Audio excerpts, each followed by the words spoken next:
The samurai didn't start as the legendary warriors you know today. Far from it. In fact, their origins are a far cry from the iconic image we hold today of disciplined, honorable, and fearsome warriors. It may surprise you to learn that these iconic figures, whose swords are revered in history, were once not much more than hired farmers and soldiers, with no noble status at all. The truth behind their rise is complex, shaped by an era of social and political chaos in Japan. What we're about to uncover will challenge everything you thought you knew about these famous warriors. In the early days, the samurai were not part of the nobility. They were farmers and soldiers hired by powerful families to help them gain and hold power. They were not born into elite status, but were instead skilled in martial arts, trained for combat, and often lived at the beck and call of the ruling class. But their status was about to change in a way that no one could have predicted. The samurai's rise begins in the 12th century during Japan's feudal era, a time marked by constant power struggles. The central government, which had once wielded considerable control, began to lose power, and local lords took advantage of this vacuum. It was within this chaotic time that the samurai first gained prominence, serving as the enforcers for these lords. But what's really fascinating is how the samurai transformed from simple soldiers to the dominant military force in Japan. The turning point came with the Genpei War, a brutal conflict between two powerful clans, the Taira and the Minamoto. This war wasn't just a clash of warriors, it was the battle that decided who would control Japan's future. The Minamoto clan, which played a crucial role in shaping samurai history, emerged victorious, and it was this victory that would begin the samurai's rise to power. Minamoto no Yoritomo, the leader of the victorious clan, would later become the first shogun, cementing the samurai's role in governing Japan. Imagine a group of men, armed with basic weapons, fighting in muddy fields, far from the polished image we have of samurai with their gleaming katanas. The first samurai were a far cry from what you might envision. In fact, their original weapons weren't even the legendary katana. Early samurai used simpler, more basic weaponry. Their skills were rudimentary, relying more on strength and the need to survive than the sophisticated techniques we associate with the samurai later on. This shift from being simple, hired soldiers to becoming powerful and revered figures is what makes the samurai story so compelling. It's a rise rooted in circumstance, Japan's need for warriors when the central government could no longer provide for peace, and the samurai took full advantage of this. But their story wasn't just about battlefield success. Their transformation into powerful figures was also fueled by their ability to adapt. Over time, the samurai were not just warriors, they became landowners, political leaders, and even scholars. They were able to navigate a world of shifting alliances, politics, and warfare, which only increased their power. Yet there's a twist. Despite their humble beginnings, the samurai's rise wasn't guaranteed. They faced numerous challenges, and the power they acquired was always tenuous. The rise of a new class, the merchants, began to threaten the samurai's traditional way of life. Samurai were traditionally landowners and fighters, but with the growth of commerce and trade, they began to lose their influence. They were becoming less relevant in a world that was changing quickly. Imagine a warrior trained for battle suddenly forced to adapt to a world of merchants and bureaucrats. This tension between old ways and new challenges would define the samurai's future. Their original role as warriors was increasingly irrelevant in the face of Japan's economic and social transformations. But despite these struggles, they managed to adapt and survive. They learned to wield influence in new ways, with some becoming bureaucrats or even mercenaries. But what makes the samurai's rise so shocking is the way they carved out their place in history. From humble origins as farmers and hired swords, they became an unstoppable force in Japanese society. Their story is full of twists, moments of unexpected success, and periods of intense struggle. The samurai's rise wasn't just about battlefield victories. It was about their ability to adapt, survive, and seize opportunities in a constantly shifting world. This begs the question, how did these once humble farmers and soldiers become the legendary figures we know today? It's not just about their military victories. It's about the way they leveraged power, seized control of Japan, and became icons of strength, discipline, and honor. But just as their rise was full of twists, so too would their fall. The story of the samurai doesn't end with their rise, it's just the beginning. Stay with me as we dive deeper into their evolution, from being mere soldiers to becoming one of the most powerful groups in history, and explore the surprising twists that led to their eventual fall. Yes, what we're about to uncover might make you question everything you thought you knew about these legendary warriors. You'll discover that the samurai's journey wasn't what it seemed. There were surprises, challenges, and betrayals along the way that will challenge the very core of what you believe about them. The story of their rise is only the beginning of the tale, and it's far more complex than most people realize. We all know about the samurai code, Bushido, but it's not quite what you think. When most people think of Bushido, they picture a strict code of honor, a set of rules governing the behavior of a samurai. The truth is, Bushido wasn't always this clear-cut and rigid. In fact, it wasn't even fully established until much later in samurai history. This idea of unwavering loyalty, courage, and honor didn't always exist in such a defined form. It evolved, and it's much more complex than many of us realize. The idea of Bushido as we know it emerged much later, in the Edo period, 17th-19th century. Before that, it was a loose set of principles that samurai followed in varying degrees. At its core, the samurai were bound by an ethos that centered around loyalty, discipline, and martial prowess. But interestingly, it wasn't initially just about honor. The reality of Bushido in its early days was deeply tied to power, specifically loyalty to one's master. In fact, loyalty to the Lord often superseded loyalty to family, friends, or even self-preservation. This might sound shocking, but samurai were trained to place their loyalty to their lord above all else, often to the detriment of their own well-being. Let's dig into the idea that Bushido wasn't just about honor. Samurai weren't just following a code for moral reasons. They were also navigating the tricky political landscape of feudal Japan. Loyalty to their lord could mean the difference between life and death. The samurai's way of life was one of constant war, and their survival often depended on whether they could maintain favor with their master. They fought not only for personal glory but for the survival of their family and clan. This made them fiercely loyal, but also surprisingly pragmatic in the way they followed their code. For many samurai, their personal honor took a backseat to the survival and success of their lord. Imagine the burden of choosing between saving yourself or fulfilling a code that demands absolute loyalty, no matter the cost. And more interesting is that Bushido wasn't a fixed set of rules. It was influenced by Zen Buddhism, which encouraged a calm, almost detached approach to life and death. The integration of Zen into the samurai lifestyle introduced a new dimension to Bushido, shifting the focus from mere martial prowess to spiritual discipline. Samurai practiced meditation to center their minds, and in some cases, they were trained to accept death with equanimity, which helped them become the almost mythic warriors we think of today. But there was a twist. This ideal of peace and serenity was often in direct contrast to the brutal world of war they inhabited. Many samurai had to reconcile the idea of inner peace with the chaos of battle. It's this juxtaposition of fierce warriors and peaceful monks that makes Bushido so fascinating and so contradictory. But here's where it gets even more surprising. Despite the philosophical depth and spiritual influence behind Bushido, it was often just an ideal, not always lived by the samurai. Over time, the principles of Bushido became more about social status and image than the actual practice of its tenets. By the Edo period, when samurai had become less involved in warfare and more integrated into the bureaucratic structure of the shogunate, Bushido was increasingly viewed as a way to maintain the samurai's status in society. It was a code that had been idealized, romanticized, and turned into a tool for social control, especially as the samurai's role shifted from battlefield warriors to administrative bureaucrats. At the heart of this transformation was the samurai's struggle to adapt to changing times. When Japan shifted from a period of constant warfare to one of peace under the Tokugawa shogunate, the samurai found themselves in a new world. They were no longer fighting in the streets or on battlefields, but were now serving in courts and government positions. This shift forced them to reimagine their purpose, and as their duties changed, so did the application of their code. Samurai were expected to be both administrators and warriors, balancing the demands of governance with their warrior traditions. But this new role was less about living up to the ideals of Bushido and more about preserving their social rank. Truth is, the way Bushido is celebrated today as an unbreakable code of honor and discipline was shaped much later, especially during the Meiji period and after, when Japan sought to build a modern nation-state. In the late 19th and early 20th centuries, Japan looked to the samurai's legacy as a symbol of strength, discipline, and patriotism. The values of Bushido were used to inspire nationalism, and it became more about image than the lived reality of the samurai. But this idealization of Bushido doesn't tell the whole story of the samurai's code. What most people don't know is that in reality, samurai often betrayed their own principles to survive in a constantly shifting political landscape. The idea of loyalty above all else was often tested, and in many cases, samurai were forced to make compromises that contradicted the ideals they were supposed to uphold. One of the strangest facts about Bushido is that it was never fully unified or codified in the samurai era. Different clans and families had their own variations of Bushido, and the rules could vary greatly depending on time and place. This is a huge revelation because it challenges the common assumption that all samurai followed a strict, unchanging code. Instead, the principles of Bushido evolved over time and were influenced by the circumstances of the samurai's life. This idea that there was no one Bushido code makes you think twice about the idealized image of the samurai we have today. As we uncover the reality behind Bushido, we begin to see that the story of the samurai is far more complex than we've been led to believe. It wasn't just a warrior code. Bushido was a political tool, a spiritual practice, and an evolving set of values that changed with the times. And perhaps the biggest surprise of all is that the samurai's adherence to their code was often more about maintaining power and status than about living out an ideal of moral purity. The samurai's code was as flexible as it was strict, and the result is a picture of a society that was anything but one-dimensional. As we dive deeper into the samurai's world, we'll begin to see how their complex code influenced their actions on the battlefield and in the courts.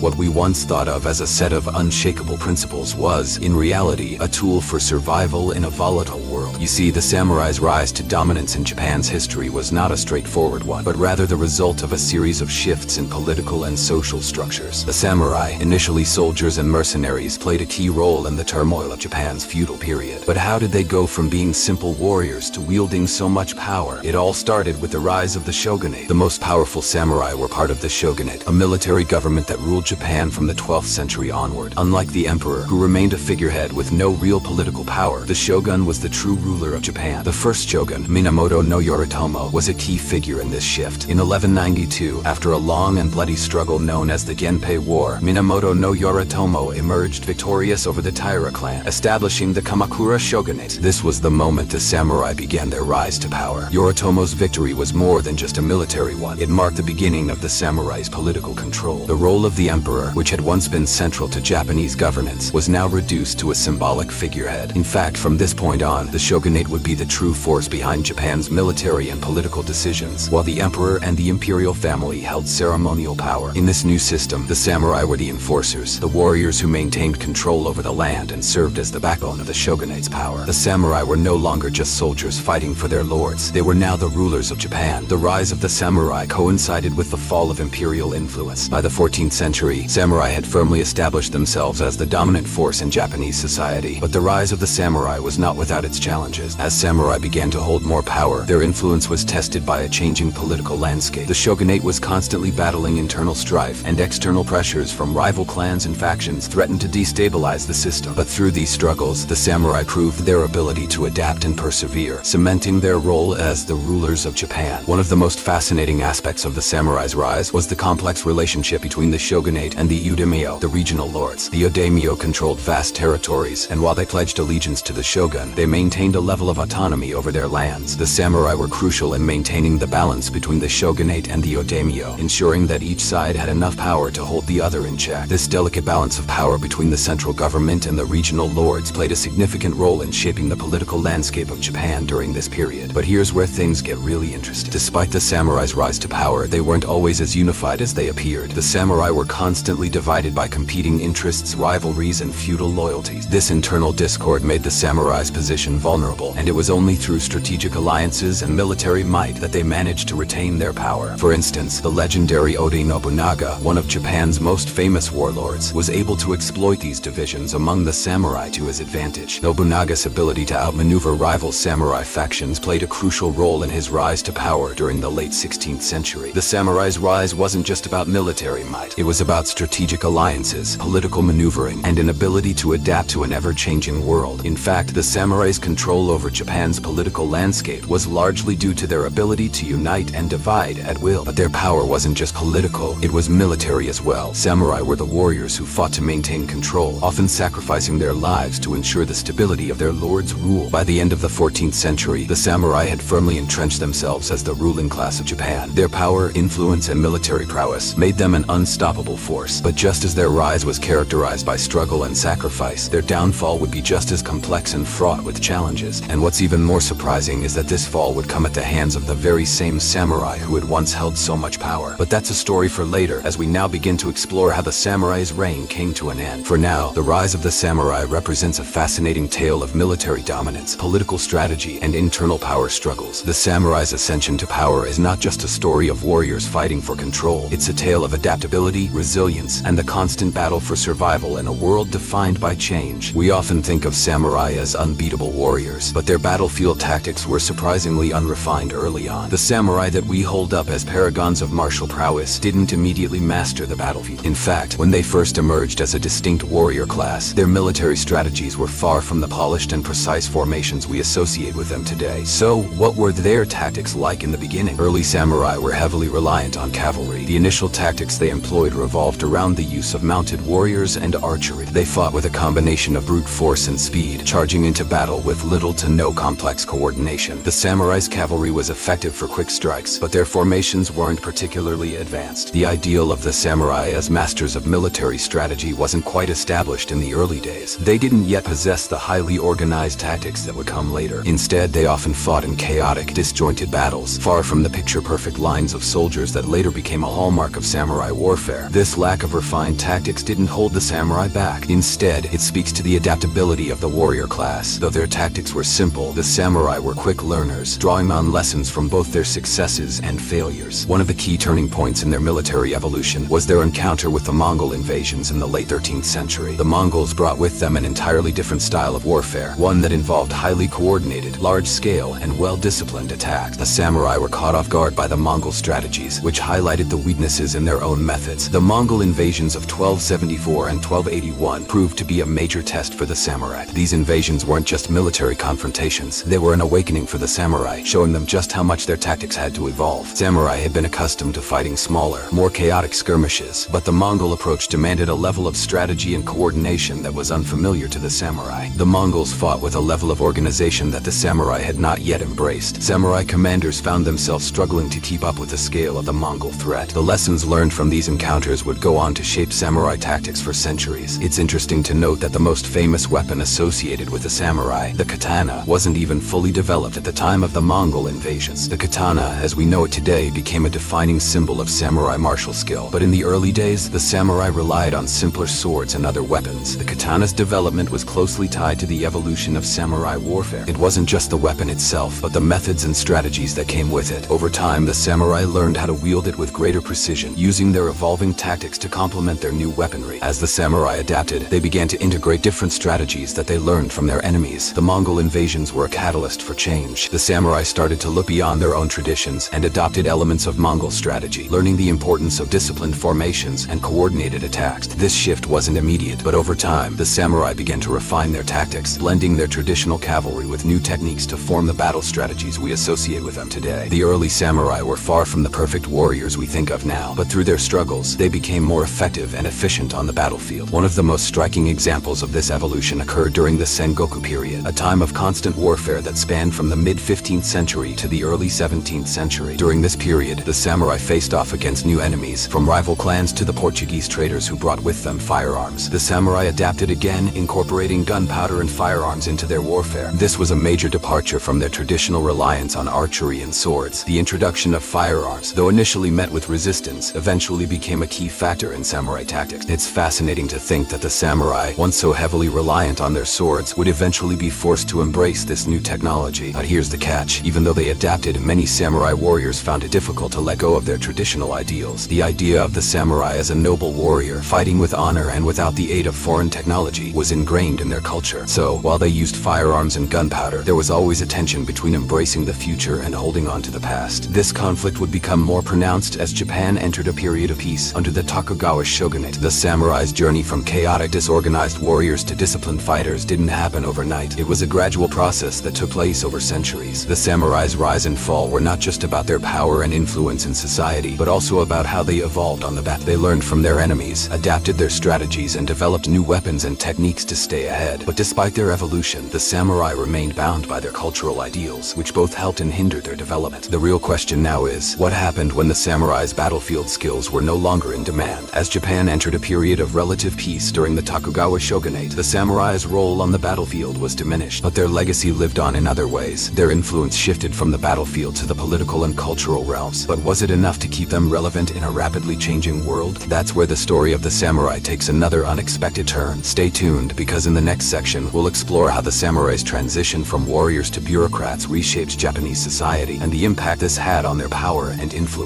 The Mongol invasions of Japan might sound like a warrior's dream, but they revealed the samurai's weaknesses in ways that many of us don't expect. When the Mongols set their sights on Japan in 1274 and 1281, they brought with them not only overwhelming numbers, but also tactics that caught the samurai off guard. Samurai, renowned for their bravery and honor, weren't prepared for the scale of the Mongol assault. The Mongol army, composed of highly disciplined forces, used strategies that the samurai hadn't faced before, and it exposed cracks in their seemingly unbreakable facade. At first, the samurai had no idea how to handle the Mongol threat. They were accustomed to fighting smaller, disorganized battles where they could rely on their individual skill, speed, and bravery. But the Mongols were different. Their forces were well coordinated, using cavalry, archers, and even siege weapons in a way the samurai hadn't seen. The Mongols also had an advantage in sheer numbers, and their soldiers were trained in methods of warfare that were completely foreign to the samurai. This mismatch of tactics led to several early defeats for the samurai. Their traditional methods, such as mounted archery and hand-to-hand combat, simply couldn't cope with the Mongols' overwhelming presence and organized formations. The samurai, renowned for their individual prowess, had to confront the uncomfortable truth. Their battlefield tactics were underdeveloped compared to those of their enemies. For the first time, the samurai had to face the harsh reality that their honor and individual skill weren't enough to guarantee victory. But here's where it gets even more interesting. Despite these overwhelming disadvantages, the samurai samurai didn't back down. Instead, they adapted, and in a strange turn of fate, the samurai didn't win the battle through sheer fighting power. Key factor in Japan's victory was something completely out of their control. Nature itself. The kamikaze, or divine wind, came to Japan's rescue in 1281, destroying the Mongol fleet and causing them to retreat. It wasn't the samurai's swords or bravery that defeated the Mongols, it was the storm. The concept of divine intervention became deeply ingrained in the samurai psyche, forever influencing their belief in the divine right of warriors. Despite the failure of the Mongols to conquer Japan, the samurai were left to grapple with their shortcomings. In some ways, the Mongol invasions forced the samurai to reconsider their position as the undisputed masters of the battlefield.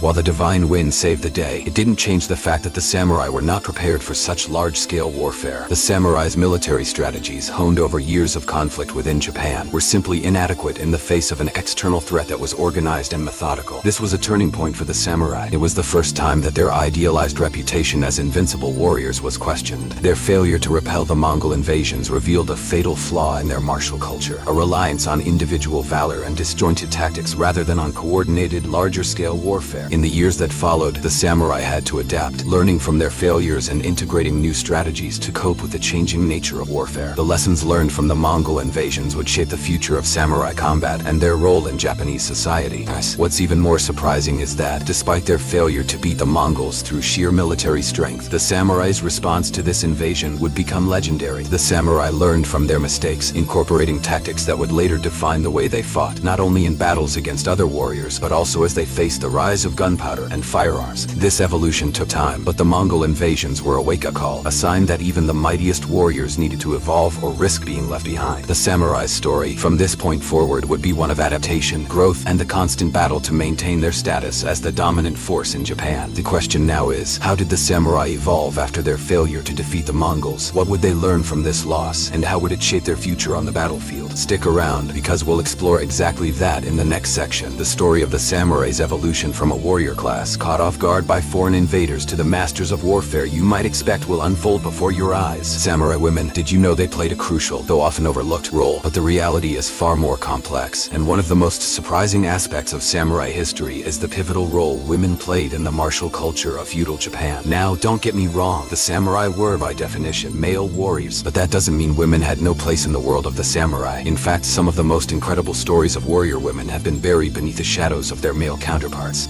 Samurai families were often trained in martial arts and were expected to defend their homes and families in times of war, but their contributions were not limited to just defense. They were crucial to maintaining the honor and integrity of their family's name, sometimes through their actions on the battlefield, and at other times through their roles as leaders, strategists, and even warriors in their own right. One of the most legendary figures in samurai history is Tomo Gozen, a warrior of the Genpei War. She was not only known for her beauty, but also her fearsome skill in battle. Tomo was said to have been one of the best warriors of her time, riding into battle with her sword drawn and showing the men around her what true strength looked like. She wasn't alone. Other women, like Hojo Masako, wielded considerable political power. Hojo Masako became the wife of Minamoto no Yoritomo, the first shogun, and played a vital role in helping to shape the future of the samurai state. She wasn't just a figurehead. She was deeply involved in political decisions and influenced the course of samurai governance. However, the roles of samurai women weren't limited to battlefield feats. While they might have been trained to fight, they were often responsible for managing the household and ensuring that everything in the samurai family's life went smoothly.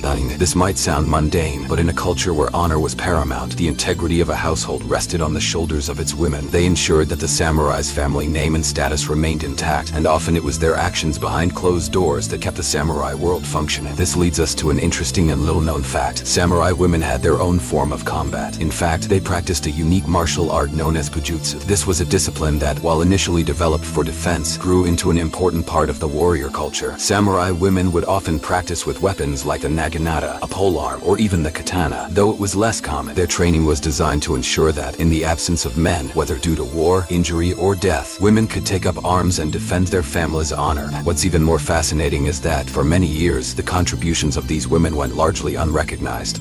Battles and achievements were documented in samurai lore. Women's roles often went underappreciated, overshadowed by the stories of their male counterparts. This is not to say that these women didn't make an impact, quite the opposite, but their stories often weren't told with the same level of admiration. And in many ways, this lack of recognition speaks volumes about the deeply ingrained patriarchal system that permeated samurai society. Here's the controversial part. Despite their skills, many samurai women were, at the end of the day, expected to preserve the honor of their families through more traditional roles. The family status status. The reality is, many women in the samurai class had little power in the same way that their male counterparts did. Their actions were often confined to the domestic sphere, even though they were trained and equipped to defend their family's legacy on the battlefield. However, there were moments when the samurai women broke free from these constraints. When the battle lines were drawn and the fate of their families was at stake, these women stepped up. Others led the defense of their homes when their husbands and sons were away, taking charge of armies and even directing the battle from the front lines. They proved that strength was not limited to men, and their role in samurai culture was far more complex than history has often painted. But how did their influence change over time? The samurai, as a class, evolved dramatically, particularly with the rise of the Tokugawa shogunate. As the samurai class became more focused on bureaucratic duties, the importance of warfare, and thus the role of women in battle, diminished.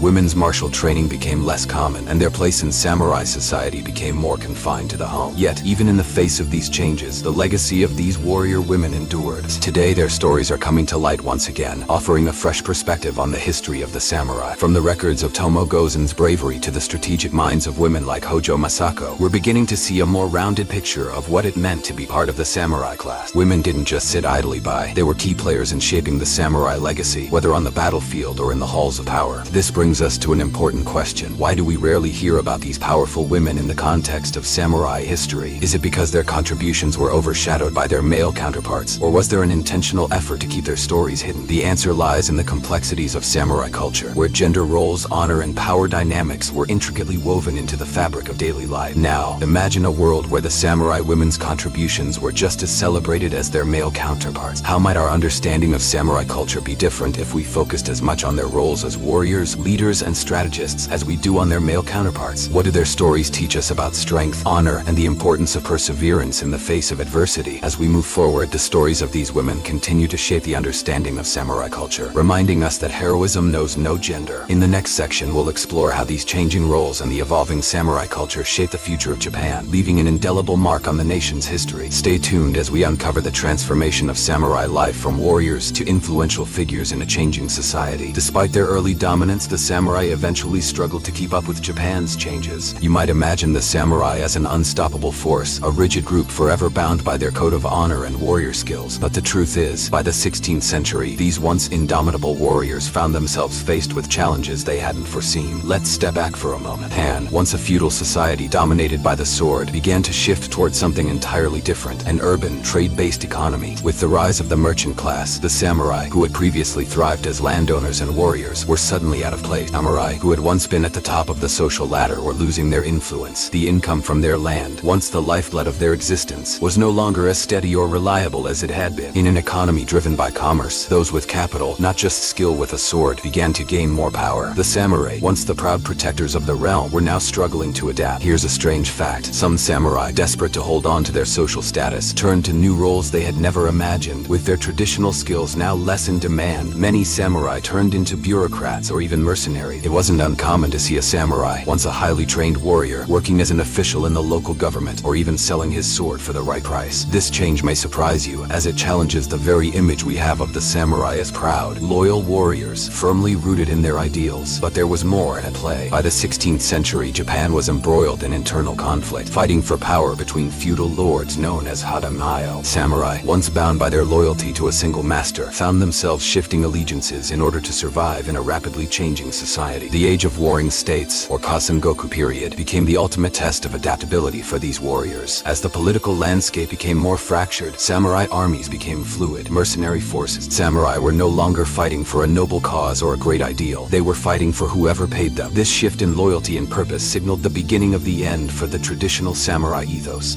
In some ways, this was a betrayal of the very ideals they had once held dear. You might think this period was all chaos and conflict, and in many ways, it was. However, there's a little-known fact that reveals an unexpected side of this era. Many samurai actually adapted to the changing times by learning new skills. Some of the best samurai during this time didn't just excel with weapons. They became skilled in administration and leadership, learning how to navigate the increasingly complex world of politics and economics. The ones who could make this transition from warriors to rulers were the ones who would ultimately secure power and influence during Japan's unification. Now, let's consider the controversy here. Most people would assume that the samurai's failure to adapt was the main reason for their eventual decline. While it's true that their struggle to adjust was a significant factor, there's another issue at play: the rise of the merchant class. This is a difficult pill to swallow for anyone who romanticizes the samurai's role in history, but the merchants, who had once been considered lower in the social hierarchy, began to gain the power that had once belonged to the samurai. Their wealth and influence grew rapidly as Japan's economy shifted, and they were able to outmaneuver the once dominant warrior class. For the first time, the samurai found themselves competing with people who had something they never needed before: money. As a result, samurai began to feel the pressure in ways they had never experienced. Their way of life was being eroded, not by force, but by the changing tides of society. The merchant class, with their power and influence, and the rise of new bureaucratic roles, threatened the samurai's privileged status. Even though they still held military power, the samurai were no longer the defining force in Japanese society. But here's the real kicker. Samurai who managed to adapt and embrace this new social structure didn't necessarily lose their honor. They gained something even more valuable: power. They realized that it wasn't enough to be skilled with a sword. The true masters were those who could navigate the complex world of politics, finance, and diplomacy. The samurai who could strike a balance between their warrior identity and the shifting social structures were the ones who held the most influence. Despite all this, many samurai remained resistant to change. They held on to their warrior codes and ideals, believing that their way of life would return to prominence. And this stubbornness is one of the reasons why the samurai eventually fell. Their inability or unwillingness to adapt to the changing world left them vulnerable to the forces of modernization, a lesson in how even the most powerful systems can falter when they don't evolve. In the next section, we'll explore how these changes culminated in the Warring States period, where the samurai, once unshakable and united in their purpose, became fragmented and mercenary. This period reveals the true cost of not evolving, and it highlights the samurai's struggle to hold on to the power and prestige they had worked so hard to gain. Stay with me, because this chapter of samurai history will take a sharp turn that you might not expect. In the age of warring states, samurai became something completely different than we might expect. You may picture them as loyal soldiers, fighting for a single master. However, as the political landscape of Japan fractured during this tumultuous period, samurai lost the sense of purpose they once had. The rise of the warring states period was not just about warfare. It was about survival in a constantly shifting environment. Samurai were forced to adapt quickly. No longer was their role as straightforward as simply serving a daimyo feudal. In this new world, money and power became the ultimate deciding factors. As the influence of the central government crumbled, various factions and warlords known as daimyo vied for control. The samurai, once the stalwart defenders of their lords, now found themselves in a world of mercenary-style warfare. They fought for whoever could pay them. This dramatic shift is surprising because it challenges our expectations. I often think of samurai as being bound by honor, dedicated to serving one master above all. But the reality is that in the age of warring states, loyalty was often to the highest bidder, not to a single ruler. Samurai fought for whomever they thought would provide them the most benefit, be it power, land, or wealth. A strange fact from this period is that samurai were actually hired in large numbers by warlords who could afford to pay for their services. They often didn't care about the cause they fought for as long as they were compensated. In fact, the samurai were considered mercenaries more than traditional warriors. They would switch sides depending on the outcome of a battle, a shift that helped many warlords rise to prominence, but also led to widespread instability. What's even more surprising is that the samurai, known for their swordsmanship and military prowess, found themselves learning from the very people they had once considered beneath them, the merchants. The new social order, dominated by trade and wealth, meant that the samurai had to rethink their role. Some samurai even became administrators or bureaucrats, managing the wealth and resources of their warlords' territory. Ironically, it was the very skills they had never valued, commerce, negotiation, and governance, that allowed them to maintain any power at all. A traditional sense of honor, which had been so crucial in the earlier centuries, began to erode. Some of the most famous warlords of the time, like Oda Nobunaga and Toyotomi Hideyoshi, relied on these hired swords to help build their empires. However, this reliance on mercenaries brought its own challenges. Loyalty was never guaranteed, and when the tide shifted, samurai loyalty could change in an instant. By the time Tokugawa Ieyasu rose to power and established the Tokugawa shogunate, samurai had been fundamentally transformed. They were no longer the respected and revered warriors of the past. Instead, they had become soldiers for hire, with their honor tied more to personal gain than to any sense of a noble cause. The samurai ethos was fading, replaced by the pragmatic needs of a shifting world. Interestingly, some samurai adapted to this new world with surprising results. A few became influential figures in the merchant class, trading goods and even opening businesses. This adaptation, while surprising, proved essential for those samurai who managed to remain relevant in this new, more complex society. However, for many others, this new world felt like a betrayal of everything they had stood for. The warriors who once held the world's most powerful swords found themselves losing their identity and sense of purpose. This period of history shows how even the most disciplined and powerful groups can lose their place in the world if they fail to adapt. The samurai, once at the center of Japan's feudal system, slowly became sidelined by the forces of economic change and political instability. It's a reminder that even those who are seen as invincible can fall if they fail to evolve with the world around them. In the next section we'll explore how the samurai, despite their changes, played a crucial role in Japan's unification under the Tokugawa shogunate. This period marked a pivotal moment in samurai history, but it also marked the beginning of their eventual decline. Stay with me, because the story of their transition from mercenaries to rulers is a fascinating one. The unification of Japan, samurai as rulers. How did the samurai go from being warriors to rulers? You might be surprised by the answer. For centuries, samurai had fought as mercenaries or as soldiers loyal to their local lords.